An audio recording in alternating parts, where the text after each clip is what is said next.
واحدة بتقول هي على درجة مدير عام،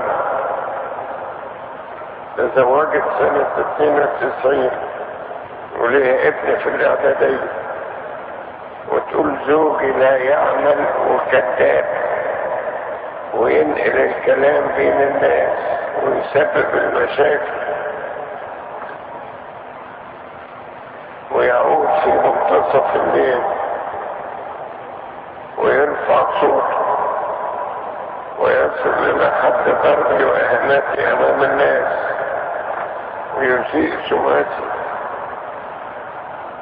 حولني الأسقف إلى المجلس الإكليريكي، ولكن زوجي تطاول بالألفاظ أثناء المجلس وتم طرده وتركت المنزل 8 أشهر أنا وابني.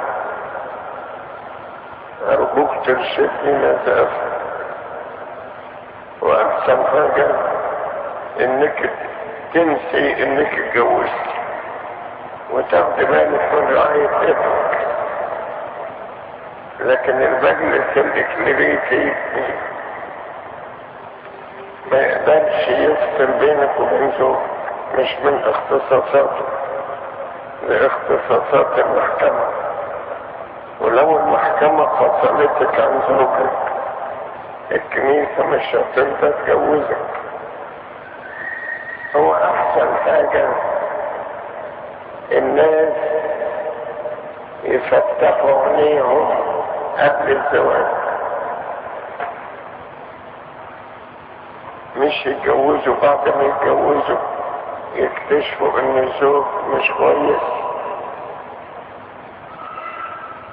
لا تسرعوا في الزواج بدون فحص. بعد ما ترتبطوا تكتشفوا ان الراجل وحش، هنعمل لكم